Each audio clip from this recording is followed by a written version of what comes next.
All right, boys, grab some popcorn because we're talking about the new collective bargaining agreement. We've got all NBA stuff, we've got game requirements, we've got luxury tax stuff, we've got the mid-season tournament, we've got Draymond Green mad on Twitter. But first and foremost, we're not getting a lockout, so that's nice. Let's start with the all NBA stuff. So all NBA teams are now going to be positionless, so you can think of it more so as the top 15 players in the league, as opposed to obviously doing it by positions and having a situation where like only one of Jokic and Embiid can be on first team. Now it's, well, starting next season, I don't believe it's this year. It's just going to be top five guys. So in theory, you could have like five front court players in the thing or five guards in the thing. You know what I mean? The odds right now definitely favor like a Jokic, Giannis, Embiid, and then two other guys type of thing. Again, starting next season, not this year, I'm pretty sure. And it's also interesting to think about this for guys who could be voted at multiple positions, because I think in the past, like if you split votes at two different positions, it actually might have hurt your chances of getting on, which sounds weird, but I believe that happened to Chris Middleton back in like 2020.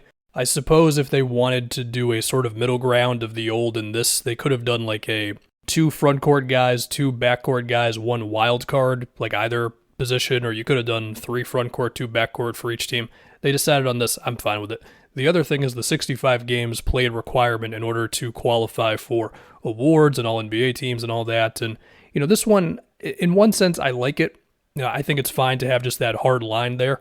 But I also don't think this is going to like drastically change the league either.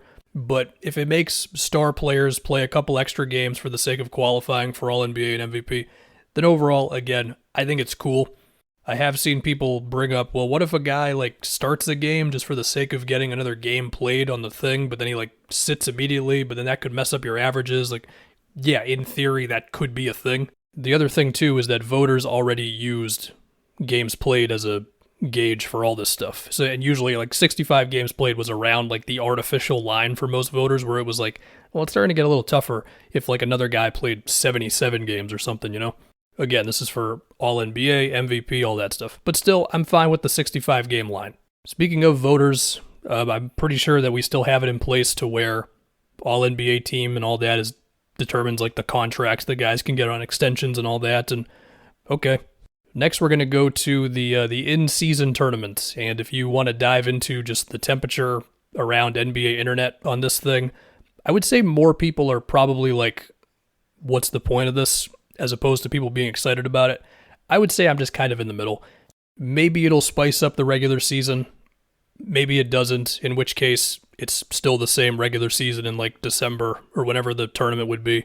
And most of the tournament is baked into the regular season, which I don't really know how you fit that into the regular season, but I'm sure they've got a plan for it. And I mean, the hope is that the regular season just doesn't become super duper weird around the tournament. You know what I mean? Like as long as it's pretty seamless and it doesn't put like too many miles on guys having to travel all over the place or whatever, then I guess I'm just in a state of let's just see what it looks like. The next thing that we have is this luxury tax stuff, which basically puts a lot more restrictions on teams that are, I believe it's 17.5 million above the luxury tax line.